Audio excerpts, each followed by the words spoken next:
Assalamualaikum Bre, selamat datang kembali di Guru Gembul Channel. Saya mohon maaf tapi jangan dulu skip video ini walaupun tampilannya jelek seperti yang dulu, karena video ini memang dibuat dadakan. Karena apa? Karena memang saya ingin menyampaikan sesuatu yang relatif urgen. Jadi kalau misalkan Baraya nonton video ini sampai tuntas, ada potensi Baraya akan mendapatkan keuntungan finansial yang lebih. Bahkan Baraya bisa membeli Alphard walaupun tidak harus menyantet Ferry Irwandi. Jadi ceritanya begini Baraya, saya sampaikan latar belakangnya dulu ya. Jadi ketika kanal ini saya buat, saya tuh berharap bahwa kanal ini tuh bukan hanya menjadi inspirasi untuk berbagi informasi-informasi dan wawasan yang berhubungan dengan intelektualitas, tetapi saya juga berharap bahwa kanal ini tuh bisa mendorong orang-orang untuk mandiri secara finansial. Jadi ada urusan yang berhubungan dengan duit sebenarnya. Makanya sejak awal saya tuh pengen bikin gitu ya workshop, pengen bikin pelatihan-pelatihan, termasuk juga pengen ngajak orang-orang yang belum terkenal supaya menjadi lebih terkenal dan sebagainya. Jadi kalau misalkan Baraya tahu kenapa saya sering sekali muncul di podcast-podcast, itu karena kalau misalkan diundang saya tuh datang. Walaupun yang podcastnya itu penontonnya itu ratusan gitu, walaupun misalkan yang ngundang saya itu ya subscribernya belum sampai 1000 dan sebagainya, saya tuh datang gitu karena saya tuh berharap kalau misalkan saya tuh bermanfaat. Jadi saya dijadikan alas pansos itu sama sekali tidak jadi masalah gitu Baraya. Bahkan ketika saya diancam akan diracun atau misalkan dirujak di satu tempat, kalau misalkan diundang ya saya datang aja, karena sebenarnya memang pengen membangun silaturahim yang lebih luas gitu ya, dan pengen ini menjadi manfaat buat orang gitu dalam hal itu. Nah, saya tuh bikin workshop, saya tuh bikin apa-apa sebagai upaya, sebagai jembatan agar saya tuh bisa membangun kemandirian finansial buat orang lain gitu. Saya harapnya seperti itu. Cuman gara-gara kemampuan manajerial saya tuh kurang baik, jadi saya harus tergantung pada orang lain, dan seringkali itulah yang menyebabkan upaya saya untuk membangun kanal ini menjadi lebih baik dan bermanfaat itu gagal lagi gitu. Nah, tetapi ya itu saya tidak putus harapan, saya tidak putus asa sampai 4 bulan atau 3 bulan yang lalu itu saya bertemu dengan Pak Yusuf Mars. Nah, dan beliau ngajak saya untuk yuk kita bikin asosiasi konten kreator, karena konten kreator di Indonesia itu sebenarnya banyak masalahnya. Selain banyak di antara mereka yang merusak moral, merusak kehidupan sosial orang lain, mereka sendiri rentan terhadap masalah-masalah hukum. Kan banyak sekali konten kreator di Indonesia yang justru kena delik undang-undang ITE misalkan dan lain sebagainya. Nah, jadi harus dibikin asosiasi, karena asosiasi itu juga pada akhirnya memberikan perlindungan, memberikan edukasi dan sosialisasi kepada orang-orang yang ada di dalamnya. Dan fakta bahwa konten kreator itu adalah salah satu lahan usaha, lahan bisnis, profesi sampai sejauh ini di Indonesia yang sangat menjanjikan, tetapi di sisi lain mereka belum memiliki wadah asosiasi, perkumpulan gitu. Kan kalau misalkan dokter sudah ada, pengacara sudah ada, dan lain-lain profesi itu sudah ada, guru juga sudah ada, konten kreator belum ada. Makanya Pak Yusuf dan saya kemudian berinisiatif, ayo sama-sama bikin asosiasi gitu. Nah, ketika saya memulai ngajak konten-konten kreator yang lain untuk bergabung, itu banyak di antara mereka yang memberikan tanggapan positif. Pak Mardigu, hayu gas gitu ya. Kemudian Pak Alvin Lim, hayu gas gitu ya.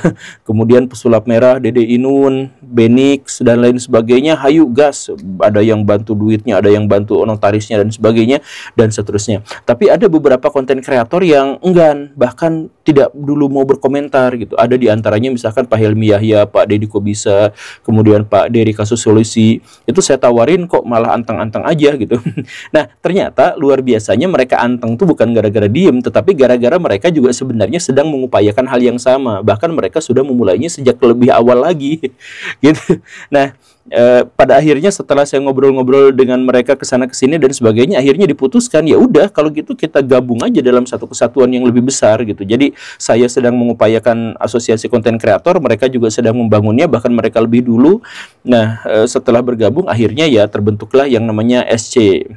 Jadi konten kreator nanti akan tergabung menjadi satu kesatuan dan seterusnya dan seterusnya. Makanya Baraya di sini yang baru mau jadi konten kreator atau yang sudah jadi konten kreator tapi belum dimonetisasi, atau yang sudah monetisasi tapi penghasilannya nggak nambah-nambah atau bahkan cenderung berkurang dan sebagainya, ayo kita gabung dalam asosiasi ini. Dan konten kreator yang dimaksud itu bukan hanya orang yang nampang di video seperti ini, bukan yang suaranya didengar sama orang lain sebagai orang yang memberikan masukan pencerahan dan sebagainya, bukan hanya itu, tetapi termasuk editor di dalamnya, afiliator di dalamnya, kemudian orang yang seller, yang tukang dagang. Platformnya juga bukan hanya di YouTube, tetapi bisa juga di Facebook, ada juga di TikTok, ada juga di Instagram, ada di Twitter dan sebagainya. Pokoknya semua yang namanya konten kreator, ayo bergabung dalam satu kesatuan yang namanya adalah Asosiasi Kreator Konten Indonesia. Namanya belum pasti, nanti kita akan susun, tapi intinya kenapa harus bersatu konten-konten kreator itu, ada beberapa tujuan yang ingin dicapai secara sepihak misalkan oleh saya dan oleh teman-teman, diantaranya adalah agar konten-konten kreator di Indonesia itu menjadi jembatan aspirasi antara rakyat dengan pemerintah. Kan kalau selama ini kita kalau misalkan mau punya aspirasi itu lewat DPR gitu ya, atau mencoba untuk memviralkan sesuatu secara sporadis dan sebagainya. Nah, sekarang kita sudah ada wadahnya, yaitu Asosiasi Konten Kreator itu. Jadi rakyat misalkan ya punya aspirasi, sampaikan di kolom komentar, kemudian ini dijadikan konten, kemudian diajukan kepada pemerintah dan sebagainya, itu bisa saja menjadi seperti itu. Kemudian tujuan yang berikutnya itu adalah untuk menghalangi hoax dan ujaran kebencian. Nah, khusus untuk hoax itu di Indonesia itu lebih dari 92% hoax itu kan disebarkannya melalui platform media sosial oleh para konten kreator. Makanya ini harus dikelola agar hoax itu tidak menyebar menjadi lebih buruk lagi. Termasuk juga ujaran kebencian. Ujaran kebencian di media sosial di Indonesia itu adalah salah satu yang terburuk di dunia, dan kita sudah mengetahui itu. Maka gimana caranya supaya ujaran kebencian itu ditekan? Karena itu membuat stres dan menghancurkan, sebenarnya menghancurkan mental masyarakat Indonesia dan menghancurkan kesempatan mereka untuk bersosialisasi menjadi lebih baik. Kemudian tujuan berikutnya itu adalah, nah ini penting, untuk mengadvokasi para konten kreator dalam hal hukum. Karena kan banyak sekali konten-konten kreator di Indonesia yang bermasalah secara hukum. Ada yang dipidanakan, ada yang dituntut, ada yang disomasi dan sebagainya. Nah, ini kita bikin advokasi. Advokasi selain perlindungan juga edukasi terkait dengan konten-konten apakah melanggar undang-undang atau tidak dan sebagainya. Kemudian memberikan pelatihan. Nah, ini ya, memberikan pelatihan agar konten kreator itu menjadi lebih naik lagi gitu. Jadi Baraya yang sudah punya subscriber banyak, gimana caranya supaya memberikan bantuan misalkan atau nasihat atau saran kepada subscriber yang konten kreator yang subscribernya masih sedikit dan sebagainya. Jadi kita bikin kolaborasi, bikin pelatihan-pelatihan, dan ini adalah medianya, ini adalah wadahnya, ini adalah tempatnya gitu. Nah, kemudian iya, secara keseluruhan itu juga akan menekan dampak buruk media sosial terkait dengan intelektualitas kita yang makin berkurang dan lain sebagainya gitu. Nah, dan tentu saja ini juga menjadi wadah bagi kolaborasi para konten kreator. Jadi konten kreator kayak saya nih yang editornya jelek banget gitu ya, editingnya jelek banget, bisa berkolaborasi dengan editor misalkan gitu ya. Atau misalkan orang-orang yang jago dalam dunia finansial, gimana caranya supaya memanifestasikan kejagoannya itu di dunia nyata dan sebagainya. Kan media sosial di Indonesia itu, konten-konten kreator di Indonesia itu kan sangat luar biasa Baraya, kalau misalkan Baraya bisa cek gitu. Jadi ada pengacara, bisa jadi konten kreator, dan dia bisa memberikan manfaat kepada orang lain. Kemudian ada semacam ahli-ahli finansial gitu ya, seperti Pak Remoncin gitu ya. Kalau mereka disatukan dalam satu kesatuan, kemudian mereka dijadikan sebagai wahana agar teman-temannya itu juga sama-sama bisa terlatih dan terdidik untuk memiliki kemandirian finansial, itu kan keren gitu. Kemudian kita juga bisa menemukan Ibu Nadia Omara gitu, yang ceritanya itu menghanyutkan begitu banyak orang di Indonesia gitu. Kemudian kita juga bisa menemukan kok bisa kanal yang videonya tuh pendek-pendek tetapi inspiratif, dan dari bocil sampai profesor itu cocok untuk nontonnya gitu. Kemudian Pak Willy Salim yang suka bagi-bagi uang dan sebagainya. Itu kan mereka itu adalah orang-orang yang besar, tapi sampai sejauh ini mereka tuh sporadis gitu. Bikin pengaruh, bikin influencer kepada masyarakat itu sporadis. Kenapa nggak disatukan gitu? Kenapa nggak misalkan rakyat-rakyat yang kecil itu, atau misal yang fakir miskin dan sebagainya, itu juga didorong untuk menjadi konten kreator dalam hal ini, kemudian dibina sama Willy Salim misalkan.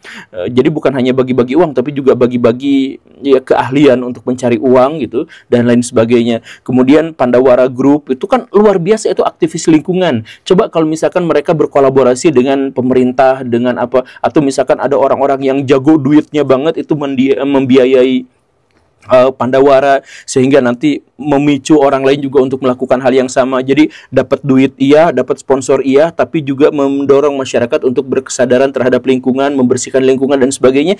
Coba kalau misalkan mereka itu berkolaborasi dalam satu kesatuan dan mereka bergerak tanpa gerakan-gerakan yang sporadis gitu. Saya yakin itu menjadi sesuatu yang positif dan baik. Dan itulah yang saya tawarkan. Jadi Baraya yang mau jadi konten kreator, ayo gabung ke dalam asosiasi ini. Baraya yang sudah mau menjadi konten kreator tapi belum monetisasi, atau yang sudah monetisasi tapi belum punya duit, itu silahkan gabung sekarang. Jadi kita akan bikin pelatihan-pelatihan dan lain sebagainya. Karena kita sudah punya visi yang jelas, sudah punya misi yang jelas, dan sesuatu yang sekarang lebih penting, selangkah lebih maju itu adalah karena kalau dulu-dulu itu saya masih belum punya payung, sekarang kita sudah dipayungi, dan termasuk bahkan kita sekarang sudah berkolaborasi dengan pemerintah di bawah Kementerian Pariwisata dan Ekonomi Kreatif. Bukan dikontrol ya, bukan dikontrol, karena saya juga sudah memastikan kepada pemerintah bahwa kita konten kreator tidak mau dikontrol. Kemudian kemarin Pak Ferry Irwandi juga sudah mengatakan, sudah menyatakan apakah kita dikontrol atau tidak, dan kemudian jawabannya tidak dikontrol oleh pemerintah, tapi ini adalah kolaborasi. Jadi maksudnya di bawah kolaborasinya itu adalah Kementerian Ekonomi Kreatif. Jadi maksudnya apa? Ini sepenuhnya bukan soal ide. Jadi ide kita tetap independen, kita tetap berhak misalkan mengkritik pemerintah kalau punya data yang pasti, kita berhak untuk misalkan mengajukan berbagai masalah-masalah dan dipublikasikan kepada masyarakat asal bertanggung jawab dan sebagainya. Tetapi yang lebih penting di sininya itu bukan soal itunya, yang lebih penting adalah ekonomi kreatif. Jadi ini sepenuhnya adalah untuk menunjang perekonomian masyarakat Indonesia. Jadi gini kan Baraya, saya sudah mengajukan di beberapa video bahwa sebenarnya Indonesia tuh sekarang ada dalam titik di mana kita tuh rentan terhadap krisis gitu, rentan terhadap resesi, rentan terhadap ya yang macam-macam seperti itu gitu. Ya, misalkan daya serap sektor formal di Indonesia itu semakin tahun itu semakin turun, rendah sekali. Nah, karena sektor formalnya menjadi semakin rendah, maka ayo kita genjot di sektor informal. Salah satunya adalah dengan bikin asosiasi kreator konten di Indonesia. Kan kreator konten di Indonesia itu dampaknya sangat luar biasa besar.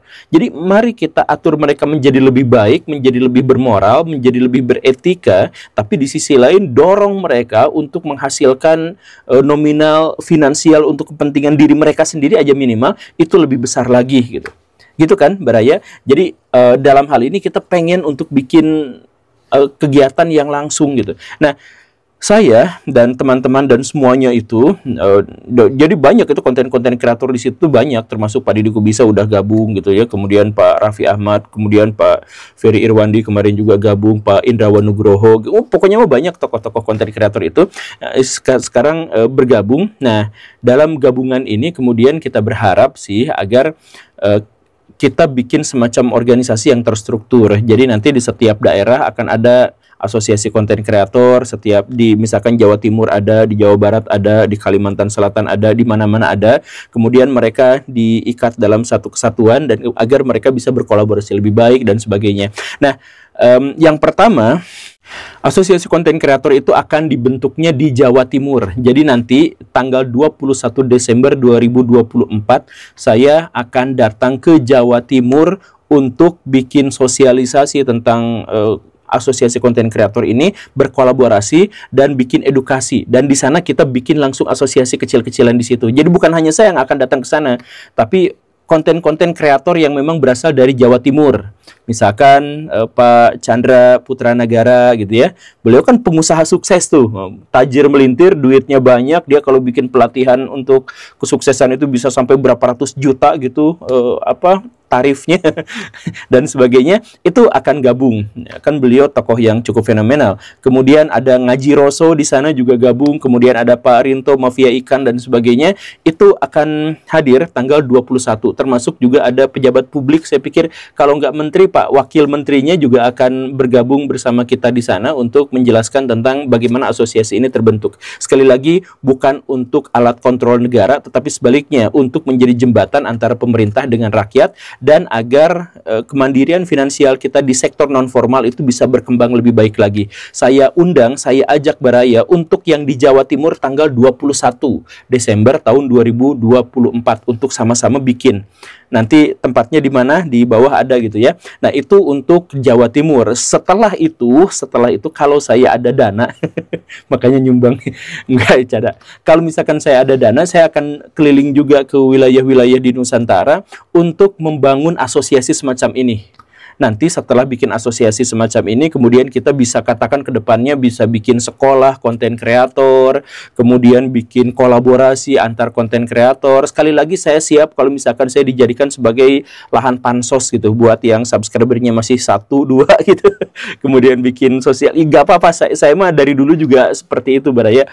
Jangan khawatir kalau misalkan konten Baraya itu adalah cuman joget-joget belaka, masuk aja, gabung aja dulu. Yang kontennya itu adalah olahraga, yang kontennya itu adalah agama, yang kontennya adalah pemikiran dan lain sebagainya, gabung aja dulu. Dan jangan takut sama saya misalkan ya, ini Pak Guru Gembul ini pemikirannya berbeda dengan saya, gak apa-apa, saya mah gak punya kebencian apapun, dan ini sepenuhnya adalah untuk menunjang ekonomi kreatif Baraya. Jadi Baraya yang dulu pernah menghujat saya misalkan ya, terus jadi sungkan dan sebagainya, gabung aja, nggak apa-apa semuanya, karena bukan hanya saya gitu, tapi Baraya juga akan menemukan konten-konten kreator besar yang tergabung di sini gitu, karena ini memang asosiasi konten kreator satu-satunya di Indonesia. Ya mungkin ada yang lain, tapi yang sudah tembus ke pemerintah dan akhirnya bisa berkolaborasi itu adalah ya dari kami itu. Jadi Pak Deddy Kobisa kemarin ada, Pak Indrawan, Pak Helmi Yahya gitu ya, ada Pak Ferry Irwandi kemarin juga nongol, dan pokoknya mah ada semuanya gitu ya, insya Allah. Dan kalau misalkan Baraya, aduh saya emang nggak suka karena saya oposisi pemerintah, nggak jadi masalah juga Baraya. Jadi Baraya, di antara Baraya itu ada yang pro terhadap habaib misalkan, ada yang misalkan anti terhadap pemerintah dan sebagainya, ya gabung aja dulu gitu. Karena sekali lagi ini bukan kontrol sosial gitu. Ini bukan kontrol pemerintah untuk mengekang pemikiran dan gagasan kita, bukan. Jadi justru ini adalah untuk melindungi kita semua gitu. Gitulah kurang lebihnya Baraya. Jadi kalau misalkan Baraya punya pikiran oposisi dan sebagainya, ya gabung aja dulu. Karena dari sini justru kita bisa saling berkolaborasi gitu dan saling membuka wawasan. Dan sekali lagi ya, ini adalah untuk menaikkan ekonomi kreatif agar Baraya semua punya keuntungan finansial yang lebih besar kalau Baraya adalah seorang konten kreator. Dan konten kreator yang dimaksud itu tidak terikat pada platform ya. Jadi bukan hanya YouTuber saja, tapi VTubers, TikTokers, Facebooker, Twitterer, Xter, ya dan lain sebagainya, gabung aja. Dan yang pertama sekali lagi ya, tanggal 21 Desember tahun 2024. Dan kalau misalkan ada apa-apa bisa kontak di deskripsi, silahkan lihat, atau misalkan kolom komentar yang dipin, silahkan lihat di situ, kita bisa bergabung sama-sama. Kota berikutnya silahkan tunggu saja. Terima kasih karena sudah menyimak. Saya Guru Gembul pamit. Assalamualaikum warahmatullahi wabarakatuh.